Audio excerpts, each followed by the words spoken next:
اللهم أعتق رقابنا من النار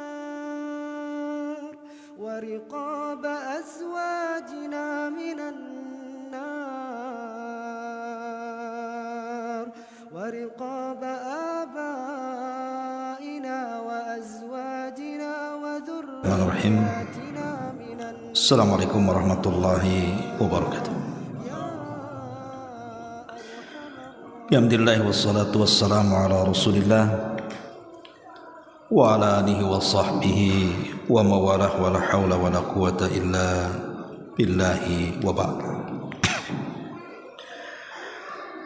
Alhamdulillah, segala puja dan puji hanya milik Allah subhanahu wa ta'ala. Salawat dan juga salam kita hadiahkan kepada Rasul kita Nabi besar Muhammad sallallahu alaihi wa ala alihi wasallam.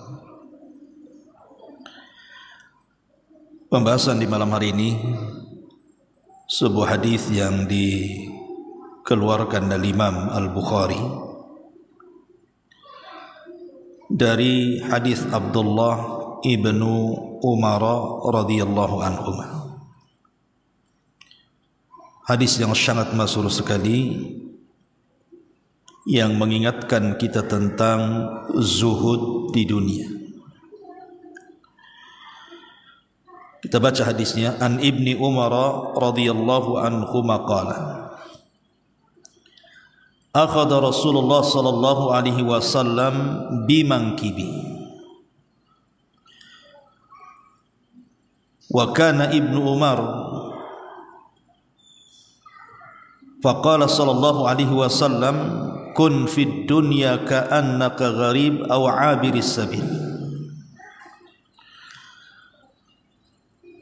Faqala Ibnu Umar radhiyallahu anhuma idza amsayta fala tantadiris sabaha wa idza asbahta fala tantadiril masaa wa khudh min sihhatika limaradik wa min hayatika limautik. Rawahul Bukhari. Dari sahabat Ibnu Umar radhiyallahu anhuma dia mengatakan, Nabi sallallahu alaihi wasallam satu hari pernah memegang kedua bahu. Faqala an-nabiy sallallahu alaihi wasallam, maka Rasul mengatakan, kun fid dunya ka'annaka gharib. Jadilah di dunia seolah-olah engkau adalah orang asing.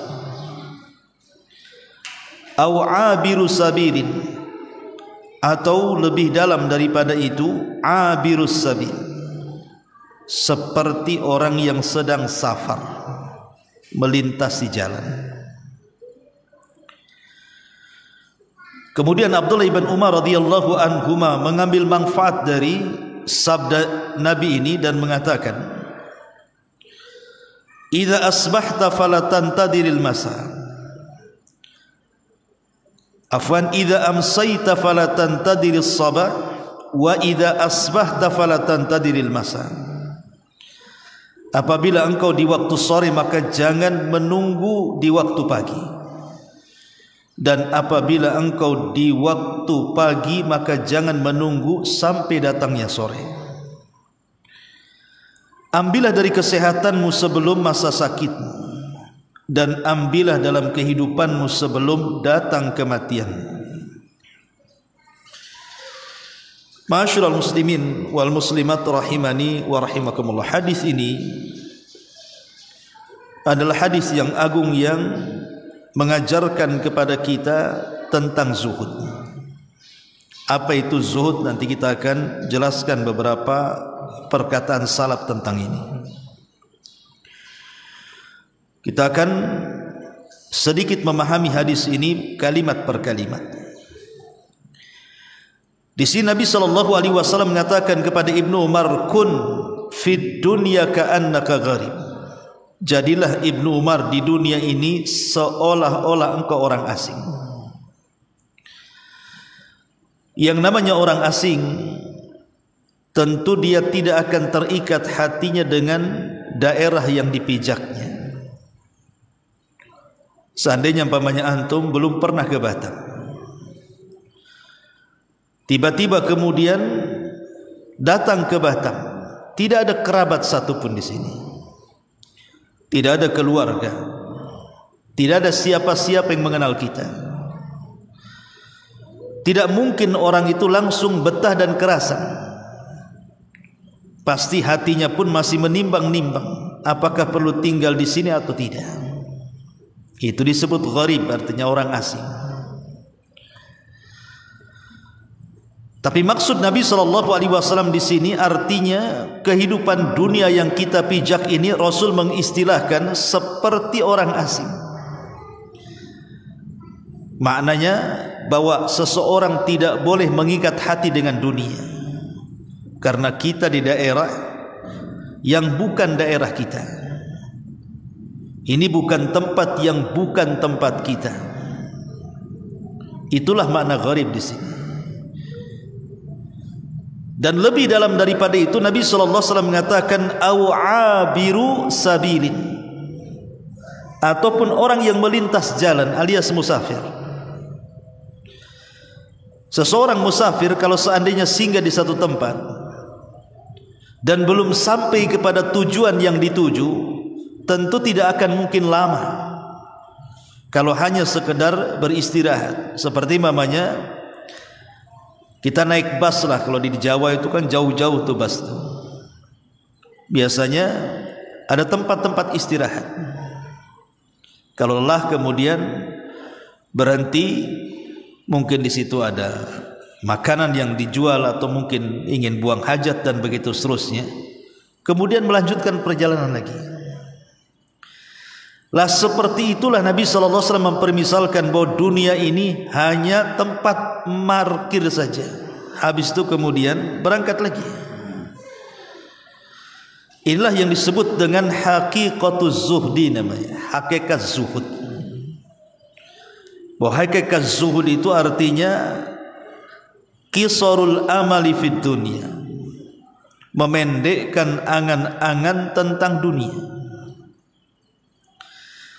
Tapi masalahnya ada sebuah kisah menarik dari seorang khalifah namanya Sulaiman ibn Abdul Malik ibn Marwan rahimahullahu ta'ala. Satu hari dia bertanya kepada Abu Hazim dan mengatakan, ya Aba Hazim, limadha nuhibbud dunya wa nakrahul akhirah. Wahai Aba Hazim, kenapa kita ini senantiasa mencintai dan terikat hati kita dengan dunia dan membenci akhirat, membenci kematian? Maka Abu Hazim rahimahullah ta'ala mengatakan, li'annana nu'ammirud dunya wa nukharribul akhirah. Karena kita terlalu memakmurkan dunia dan menghancurkan akhirat. Karena kita terlalu memakmurkan dunia sehingga akhirnya terlupakan tentang akhirat, bahkan boleh jadi merobohkan akhirat. Itulah yang menyebabkan kita tidak suka dengan kematian dan suka dengan dunia. Lah Abdullah ibn Umar radhiyallahu anhuma ini dinasihati oleh Nabi sallallahu alaihi wasallam, jadilah kau di dunia seperti orang asing yang tidak ada terikat dengan tempat yang ditempatinya, ataupun seorang musafir yang hanya singgah sesaat kemudian berangkat lagi. Dalam sebuah hadis yang dikeluarkan Imam Ahmad, Rasul mengatakan, mali walid dunya innama masali wa masalud dunya kamathali raqibin fi dhilli syajaratin thumma raha wa tarakaha. Apa artinya aku dengan dunia, kata Rasul? Sesungguhnya permisalan aku dan permisalan dunia itu seperti seseorang yang sedang mengendari sebuah kendaraan, kemudian dia singgah di sebuah pohon hanya untuk tidur sesaat. Setelah hilang rasa letihnya, maka dia pun meninggalkan pohon itu. Itulah dunia bagi seorang mukmin.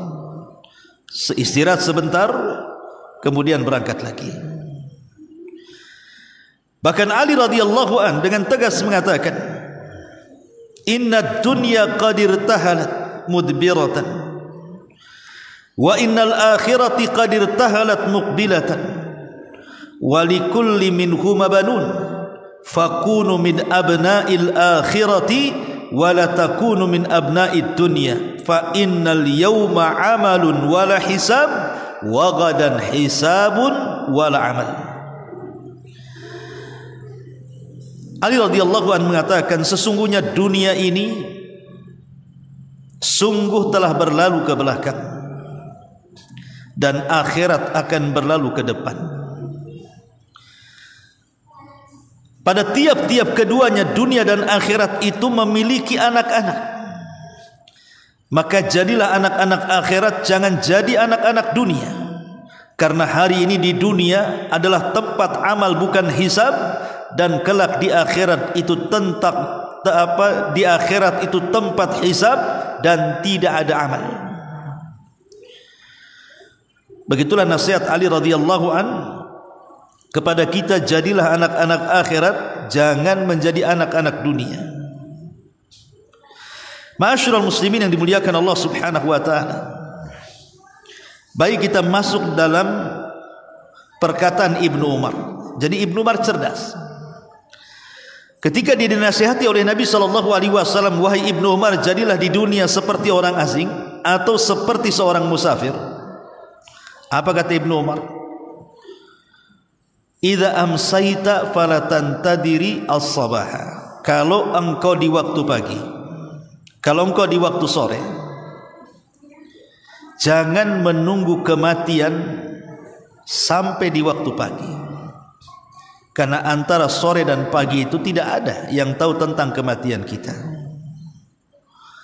Ataupun sebaliknya, idza asbahta fala tantadiril masa. Kalau kita berada di pagi hari, kita tidak tahu kematian apakah sampai sore hari atau tidak. Maknanya apakah satu hari ini kita akan selamat dari kematian atau tidak.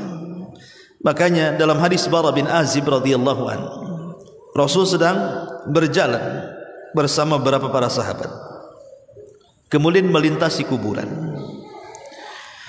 Dilihatnya di kuburan itu ada kerumunan. Maka Nabi SAW mendekati kerumunan itu. Rupanya ada orang yang sedang menguburkan jenazah. Maka Nabi SAW mengatakan kepada kerumunan para sahabat ini, bimithli hadza falyamalil amilun. Dalam kondisi seperti inilah kalian harus mengambil pelajaran. Hendaklah orang-orang yang lambat amalnya percepat amalnya. Maknanya sebelum kalian dikubur seperti orang ini. Dalam kondisi seperti ini, maka ambillah amalan kalian yang terbaik. Karena seseorang tidak tahu kematiannya kapan. Makanya ada istilah seterang-terangnya matahari yang menyinari bumi itu pasti ada waktu tenggelamnya. Ataupun seterang-terangnya cahaya bulan dalam purnama, pasti ada waktunya menghilangnya. Maknanya bahwa sehebat apapun manusia dalam jabatan, dalam kepemimpinan, sepanjang apapun umur manusia, sehebat apapun kekuatan manusia, tetap ada waktu ajalnya. Karena tidak ada manusia yang kekal di dunia ini. Telinga yang mendengar pasti ada waktunya ditulikan Allah. Mata yang melihat pasti ada waktunya dibutakan Allah. Lisan yang bicara pasti ada waktunya dibisukan Allah. Bahkan ruh yang ada pada badan kita ada waktunya Allah mencabutnya. Itulah yang kemudian dinasihatkan oleh Ibnu Umar. Kalau kita di waktu sore beramal, karena kita tidak tahu kematian kita apakah sampai di waktu pagi atau tidak. Begitu juga ketika kita di waktu pagi, apakah kita masih selamat sampai di waktu sore? Tidak ada yang tahu. Karena kematian seseorang itu tidak melihat daerah, Ada orang Jawa ke Batam, mati di Batam. Ada orang Medan ke Batam, mati di Batam. Ada orang yang jauh-jauh mereka merantau ke Batam, mati di Batam, dikuburkan di Batam. Itulah yang difirmankan Allah Subhanahu wa taala, "Wa ma tadri nafsum bi ayyi ardin tamut." Jiwa itu tidak tahu tempat mana kematiannya. Banyak yang bercita-cita ingin mati di kampungnya. Banyak yang bercita-cita ingin mati di Mekah, di Madinah dan di tempat-tempat suci lainnya. Tapi Allah takdirkan tidak sebagaimana keinginannya, karena jiwa itu tidak tahu di mana tempat dia meninggal. Wa ma tadri nafsun bi ayyi ardin tamut. Manusia tidak tahu di negeri mana dia mati. Makanya kenapa istilah para ulama ibrah itu bukan di mana kita mati. Mau di kampung, mau di Batam, mau di Mekah, mau di Madinah, mau di tempat-tempat manapun, mau di masjid, silahkan. Yang penting bagaimana cara matinya. Husnul khotimahkah atau su'ul khotimahkah? Itu masalahnya. Masyarul muslimin yang dimuliakan Allah Subhanahu wa ta'ala. Makanya lihat perkataan Umar bin Abdul Aziz rahimahullahu ta'ala yang mengatakan, ketika dia sedang menziarahi kubur kemudian menangis, dia mengatakan, "Ma aghna anni maliya halaka anni sultaniya." Duhai kiranya kekuasaan yang besar tidak ada guna kalau sudah datang kematian. Masyarul muslimin yang dimuliakan Allah Subhanahu wa taala. Baik, di antara faedah dari hadis ini kita akan petik satu persatu. Pertama, hadis ini mengajarkan al-hathu ala istighlali ayyamil umri fil a'mali salihati. Anjuran untuk memanfaatkan hari-hari, umur-umur yang kita masih sisa, gunakan untuk beramal saleh. Makanya Ibnu Umar mengatakan, ambillah waktu sehatmu sebelum sakitmu dan waktu hidupmu sebelum datang kematian. Maka yang pertama, hargailah sisa-sisa hari, sisa-sisa umur untuk beramal saleh. Ingat perkataan Fudail bin Iyad yang sering saya jelaskan. Ketika dia berjumpa dengan seorang kakek yang usianya 60 tahun. Apa kata Fudail? "Ya fulan, kam umru?" Wahai fulan, berapa umur? Maka Fudail ibn Iyad rahimahullah ta'ala mengatakan orang ini mengatakan sittuna sanatan, 60 tahun wahai imam. Jadi Fudail bertanya, berapa umurmu? Berapa usiamu wahai kakek? Maka kakek ini mengatakan 60 tahun. Maka Fudail ibn Iyad rahimahullah ta'ala mengatakan, oh kalau begitu perjalananmu menghadap Tuhanmu itu sudah hampir dekat, karena sudah jauh melangkah.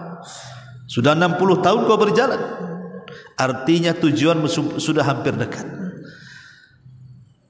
Fudail ibn Iyad mengingatkan soal kematian. Maka sang kakek mengatakan, "Ya imam, inna lillah wa inna ilaihi rajiun." Wa imam, bukankah kita semua datang dari Allah dan akan kembali kepada Allah? Maka Fudail ibn Iyad menganggukkan kepada dan mengatakan, ya, tapi wahai fulan, apakah engkau tahu makna inna lillah wa inna ilaihi rajiun?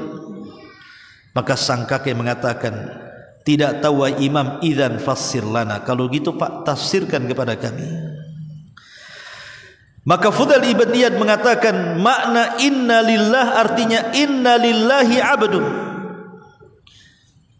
Makna daripada inna lillah, sesungguhnya kita kembali kepada Allah, kita datang dari Allah Subhanahu wa ta'ala, kita semua milik Allah. Artinya inna lillahi abdun, kita semua hamba Allah. Itu makna inna lillah, kita adalah hamba Allah. Adapun wa inna ilaihi rajiun, dan akan kembali kepada Allah Subhanahu wa ta'ala, artinya Allah akan bertanya dan meminta pertanggungjawaban tentang penghambaan kita kepada Allah. Artinya kita akan dimintai pertanggungjawaban tentang amalan kita di dunia. Kemudian sang kakek mengatakan, wahai imam, kalau seandainya teramat berat pertanggungjawabanku di hadapan Allah Subhanahu wa taala, lalu apa perkara yang bisa meringankan aku?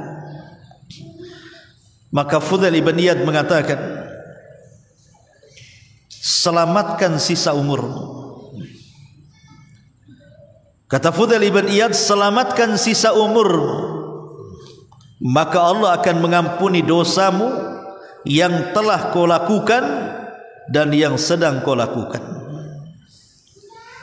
Maknanya Fudail ibn Iyad rahimahullah ta'ala mengatakan bahwa kalau Allah masih memberikan nafas bagi kita, fa'idha faraghta fansab, apabila kita selesai melaksanakan sebuah ibadah, lakukan ibadah yang lainnya, jangan sampai disia-siakan. Jadi yang pertama adalah dari perkataan atau dari hadis Ibnu Umar ini, kita didorong untuk memanfaatkan hari-hari dan waktu-waktu untuk beramal saleh. Yang kedua, dhammu tulil amali wal hathu ala taqsirihi, celaan orang yang panjang angan-angannya dan seruan untuk memperpendek angan-angannya. Maksud di sini adalah panjang angan-angan soal dunia, karena tabiat manusia apabila melihat sesuatu dari perkara-perkara kenikmatan dunia, maka dia akan menghayal. Itu tabiat manusia. Tengok kendaraan bagus, pengen punya. Tengok rumah yang bagus, kapan saya punya itu? Pengen perhiasan yang cantik, kapan aku bisa beli? Dan begitu seterusnya. Jadi manusia itu kalau melihat gemerlapan dunia, maka dia ingin menghendaki, itu disebut dengan tulul amal namanya. Pengen ini, pengen itu, dia niat nak terbang ke langit tapi tak ada sayap, sehingga ya hanya angan-angan saja. Lah angan-angan ini membahayakan, karena akan memalaskan ibadah kepada Allah Subhanahu wa taala. Makanya ada perkataan Ali radhiyallahu anhu, tetapi memang dilemahkan para ulama ya. Bahkan Syekh Albani menganggap maudhu gitu ya. Tapi kan masyhur di masyarakat, ulama mengatakan artinya benar, tapi lafadznya ini tidak benar. Apa itu? I'mal lidunyaka ka'annaka ta'isu abada wa'mal li akhiratika ka'annaka tamutu abada. Beramallah untuk duniamu seolah-olah engkau akan hidup selamanya, tapi beramallah untuk akhiratmu seolah-olah engkau akan mati besok. Penggalan yang kedua sahih, beramallah untuk akhiratmu seolah-olah engkau akan mati besok, karena ada hadis yang mengatakan, kata Nabi SAW, salatlah seperti salat muwaddi'in, seolah-olah tidak ada salat setelah itu. Jadi kalau kalimat beramallah untuk akhiratmu seolah-olah engkau akan mati besok hari, itu benar. Tapi penggalan kalimat pertama, beramallah untuk duniamu seolah-olah engkau akan hidup selamanya, ini kemudian dikritik para ulama maknanya. Ma'asyiral muslimin yang dimuliakan Allah Subhanahu wa taala. Maka yang kedua adalah dalam hadis ini ada celaan terlampau memperpanjang angan-angan. Yang ketiga, hadis ini mengajarkan kepada kita al-hathu ala ightinami al-awqat, berusaha untuk menjaga setiap waktu-waktu yang berlalu. Karena setiap waktu-waktu yang berlalu ini berharga bagi seorang mukmin. Makanya ada istilah satu hari meninggalkan kita berarti satu hari meninggalkan umur dari umur kita. Karena semakin berlalu hari semakin pendek. Matani maghbunun fihima katsirun minan nas as-sihhatu wal faragh. Dua nikmat yang senantiasa dilupakan manusia. Pertama kesehatan, dan yang kedua waktu luang. Disinilah Ibnu Umar mengatakan, ambillah waktu sehatmu sebelum sakitmu dan waktu hidupmu sebelum datang kematian.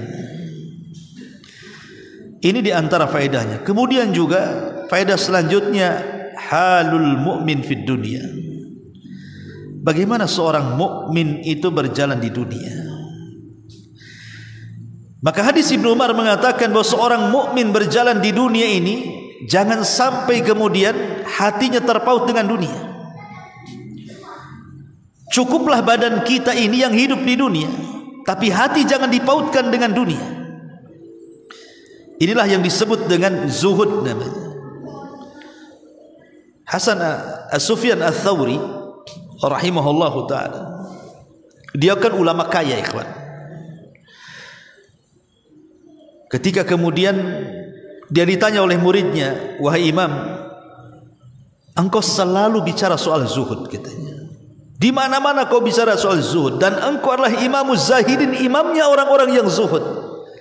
Tapi kenapa kau kaya raya? Katanya. Jadi orang ini tidak memahami zuhud itu kalau bisa ya pakaiannya compang-camping, rambutnya awut-awutan banyak debu, makannya pakai karak nasi yang dijemur gitu. Nggak boleh pakai lauk enak-enak ya, pakai tahu tempe aja. Kenapa tak makan daging? Zuhud, Ustaz.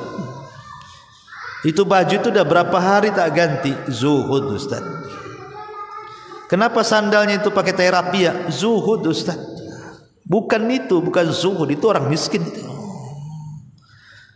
Zuhud itu bukan itu, karena imamnya para zahidin, orang-orang yang zuhud, orang kaya raya, Sufyan Ats-Tsauri. Dan dengan Sufyan di sini ya. Kalau akhi Sufyan ya, beda dengan Sufyan Ats-Tsauri imamus salaf ya. Dia kaya raya, tapi dia imamnya orang-orang yang zuhud.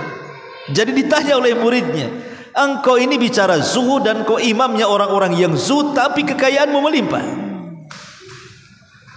Maka Sufyan Ats-Tsauri mengatakan, likai la atamandalu ala al-muluk. Dia mengatakan, kenapa aku harus kaya? Supaya aku tidak menjadi penjilat pemerintah. Kalau aku miskin, aku bisa menjadi menjilat pemerintah. Lihat para ulama-ulama yang mereka memfatwakan apapun yang dikehendaki pemerintah. Apakah pemerintah menghendaki kebaikan ataukah keburukan, yang jelas keluarkan fatwa, mendukung pemerintah walaupun yang disuruh itu keburukan. Lah Imam Sufyan Ats-Tsauri tidak mau seperti itu. Saya tidak mau menjilat pemerintah, karena dengan saya kaya, saya tidak meminta kekayaan kepada mereka. Aku bisa mengatakan yang hak adalah hak, yang batil adalah batil. Makanya dia orang yang paling menentang, berani kepada pemerintah. Dia menasihati dengan lantang, karena dia bukan ulama penjilat. Kemudian dia mengatakan, zuhud itu meletakkan kekayaan di tangan dan tidak memasukkan ke dalam hati. Itulah makna zuhud. Zuhud itu meletakkan kekayaan di tangan dan tidak sampai dimasukkan ke dalam hati. Karena hati orang-orang yang zuhud itu hanya untuk Allah.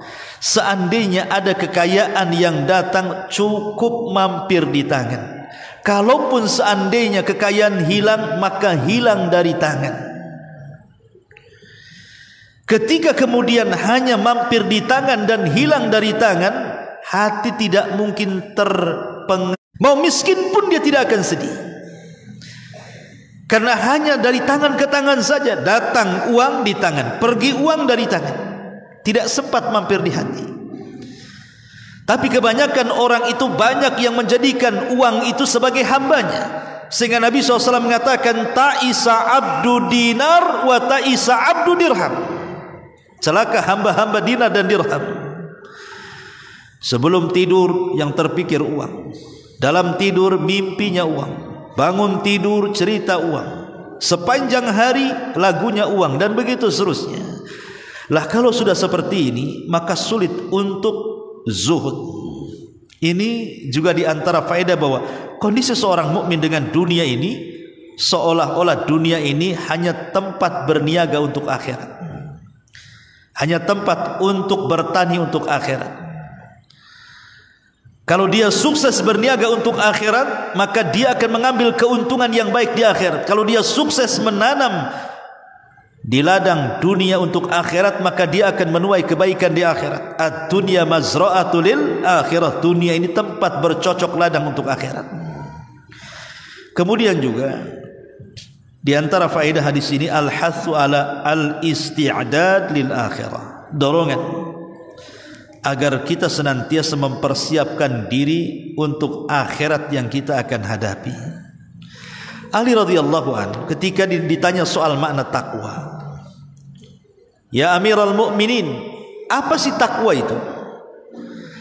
Maka Imam Ali radhiyallahu anhu mengatakan, at-taqwa itu al-khaufu minal jalil wal amalu bitanzil warridha bil qalil wal isti'dad li yaumir rahim. Kata Ali radhiyallahu anhu, takwa itu seseorang takut kepada Allah, kemudian beramal dengan apa yang telah diturunkan Allah, kemudian redha dengan apa yang diberikan Allah, kemudian persiapan untuk hari setelah kematian yang Allah tentukan kepada kita. Itulah takwa. 4 kalimat. Pertama, takut kepada Allah. Dengan adanya takut kepada Allah subhanahu wa ta'ala, maka kita akan berusaha mengamalkan apapun yang diperintahkan dan menjauhi apapun yang dilarang. Kemudian setelah itu redha dengan pemberian Allah. Mau sedikit, alhamdulillah ala kulli hal. Mau banyak, alhamdulillah bi ni'matihi tatimmus shalihat. Kemudian baru setelah itu mempersiapkan untuk setelah kematian. Itulah takwa, kata Ali. Maka dalam hadis ini adalah mengajarkan kepada kita tentang persiapan. Karena Rasul mengatakan kepada Ibnu Umar, jadilah engkau seperti orang asing ataupun seperti orang yang musafir. Kehidupan manusia tidak panjang, ikhwan. Emang berapa sepanjang-panjangnya kehidupan manusia itu? Orang kalau usia 35 tahun, berarti separuh kehidupannya sudah dijalani. Kalau antum yang usia 35 tahun, berarti separuh kehidupan antum sudah dilalui. Kalau usia 40 tahun, di antara antum berarti tidak akan lama dengan kematiannya, karena separuh lebih sudah kita lalui. Tapi anehnya di dunia ini, orang jauh daripada zuhud. Saya melihat ada orang-orang kaya yang sudah tua, yang usianya sudah kepala 6 ke atas, bahkan kepala 7 ke atas. Itu bukannya dia bersenang-senang dengan tabungannya yang sudah miliaran bahkan triliunan, kemudian dia lebih suka ke masjid, berzikir, membaca Al-Quran, persiapan untuk kematian. Ini tidak, makin disibukkan lagi dia.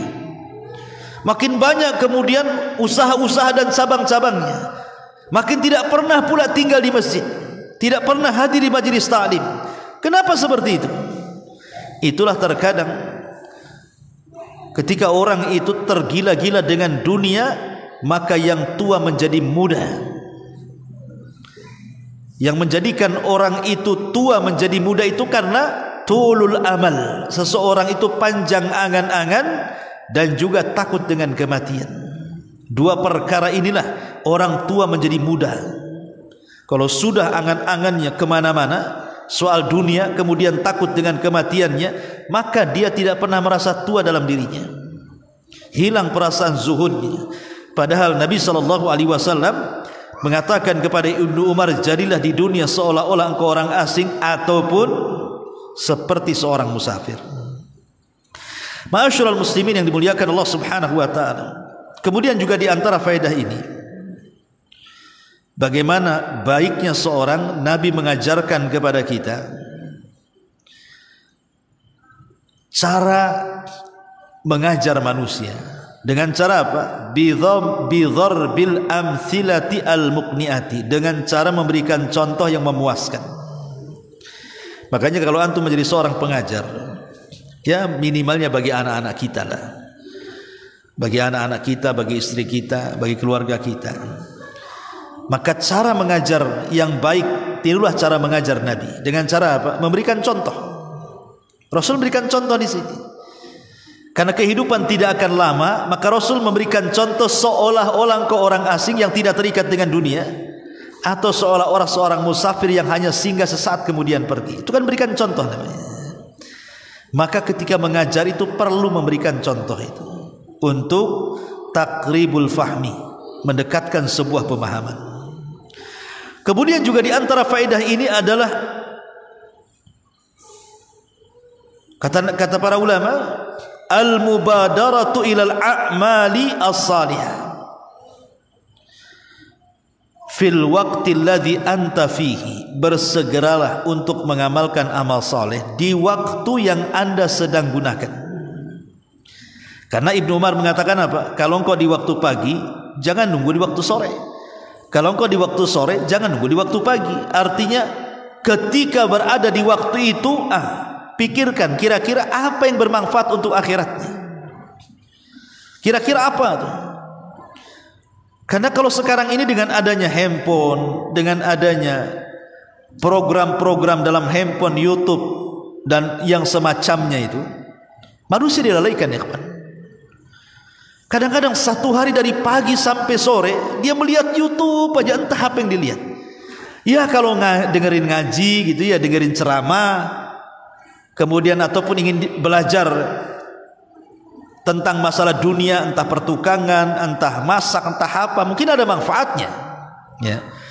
Tapi ada orang yang nonton itu, yang dari pagi sampai sore tidak lepas dari handphone, itu yang ditonton itu semua maksiat, musik ya, joget, film, sinetron dan macam-macam, lawakan apa pokoknya, naudzubillah. Nah ini kan tidak memanfaatkan waktu sebaik-baiknya. Harusnya waktu tentang singkatnya dunia. Dunia ini sangat singkat. Makanya sering saya istilahkan, singkatnya dunia ini lebih dipersingkat lagi dengan umur manusia. Dunia sudah singkat, disingkat lagi dengan umur manusia. Kita lihat ada orang yang 10 tahun meninggal, 20 tahun meninggal, 30 tahun meninggal, bahkan bayi yang baru brojol meninggal. Itu kan menunjukkan pendeknya dunia. Dan ketika itulah tegak kiamat baginya. Kata Nabi SAW, idza mata ahadukum faqad qamat qiyamatuhu. Kalau meninggal salah seorang di antara kalian, maka tegaklah kiamat kepadanya. Kemudian yang terakhir tentunya, bahwa dunia bukan watanul mu'minin, bukan tempat tinggal bagi orang-orang yang beriman. Nabi SAW mengatakan, ad-dunya sijnul mu'min wa jannatul kafir. Dunia ini penjara bagi orang-orang yang beriman, tapi surga bagi orang-orang kafir. Ketika Nabi SAW bersabda, dunia ini penjara bagi orang yang beriman dan surga bagi orang yang kafir, ada satu kisah. Jadi ada seorang ulama di Mesir namanya Ibnu Hajar al-Asqalani, Al-Hafidh Ibnu Hajar al-Asqalani, ma'ruf ya Ibnu Hajar, yang ngarang kitab Bulughul Maram, itu Ibnu Hajar al-Asqalani. Yang ngarang kitab Fathul Bari, syarah daripada Sahih Bukhari, itu Ibnu Hajar al-Asqalani. Banyak karyanya Ibnu Hajar al-Asqalani, ulama yang mumpuni dalam pengetahuan. Jadi Ibnu Hajar al-Asqalani ini pernah menjadi qadhi di Mesir pada zamannya. Ya, namanya qadhi tentu dimuliakan, dihargai, dikasih fasilitas negara, digaji, dikasih macam-macam fasilitas. Jadi satu hari Al-Hafidh Ibnu Hajar al-Asqalani ini jalan-jalan, kemudian lewat di sebuah pasar. Ketika orang-orang pasar melihat ulama mereka, Al-Hafidh Ibnu Hajar al-Asqalani melintas di pasar, semua keluar memuliakan, memuji, menghargai. Zaman dulu memang luar biasa, ulama dihargai betul. Ilmu dan para ulama itu luar biasa di zaman itu, lain dengan zaman sekarang. Jadi ketika di pasar itu orang-orang berkerumun kepada Al-Hafidz Ibnu Hajar untuk bertanya, untuk menyalami dan begitu seterusnya, adalah orang miskin dari Yahudi yang sedang duduk di tengah-tengah pasar itu. Dia melihat pasar kosong, kemudian berkerumun kepada Al-Hafidz Ibnu Hajar. Akhirnya dia pun dalam hatinya terpikir, hebat kali orang itu, demikian mulianya orang itu, siapa orang itu? Akhirnya kemudian Yahudi miskin ini bertanya kepada kawannya yang muslim, siapa orang itu sebenarnya, kenapa begitu dihargai? Maka kawannya yang muslim mengatakan, celaka engkau, dia adalah ulama kami, dia Al-Hafidz Ibnu Hajar Al-Asqalani, kau tidak tahu namanya? Kemudian kata Yahudi miskin, saya tidak tahu karena saya bukan seorang muslim. Tetapi Yahudi mengatakan, bisa kau antarkan aku kepada dia? Kata kawan yang muslim, bisa. Akhirnya dihantarkan. Kemudian diperkenalkan, ya imam, di sampingku adalah orang Yahudi, dia ingin berkenalan dengan. Maka Al-Hafidz Ibnu Hajar Al-Asqalani langsung melirik orang Yahudi itu dan langsung menghormatinya. Kemudian mengatakan, ya fulan, apa yang anda kehendaki dariku? Maka Yahudi miskin mengatakan, ya imam, aku ingin bertanya sesuatu. Saya pernah mendengar nabimu mengatakan bahwa dunia ini penjara bagi orang-orang yang beriman dan sorga bagi orang-orang kafir. Apa tidak terbalik? Aku di matamu, karena aku seorang Yahudi, pasti engkau menganggap aku ini kafir. Aku ini kafir. Dan engkau di matamu, engkau adalah seorang mukmin. Sekarang kita terapkan hadis ini, wahai imam, katanya dunia ini sorga bagi orang-orang kafir dan penjara bagi orang-orang yang beriman. Perasaan yang di penjara aku di sini gitu. Aku miskin, susah gitu ya. Untuk cari uang pun susah, untuk cari makan pun susah, harus banting tulang. Engkau enak sekali, kau duduk di kendaraanmu, kau digaji pemerintah dengan jubah yang mewah, dihargai dan dihormati manusia. Bagimu sorga ya imam, bagiku neraka dunia ini, katanya. Dia bilang, bagiku neraka. Al-Hafidz Ibnu Hajar, dia orang cerdas. Dia mengatakan kepada Yahudi miskin ini, wahai Yahudi, hadis itu sahih, bahwa dunia ini penjara bagi orang yang beriman dan sorga bagi orang kafir. Kau ingin tahu maknanya?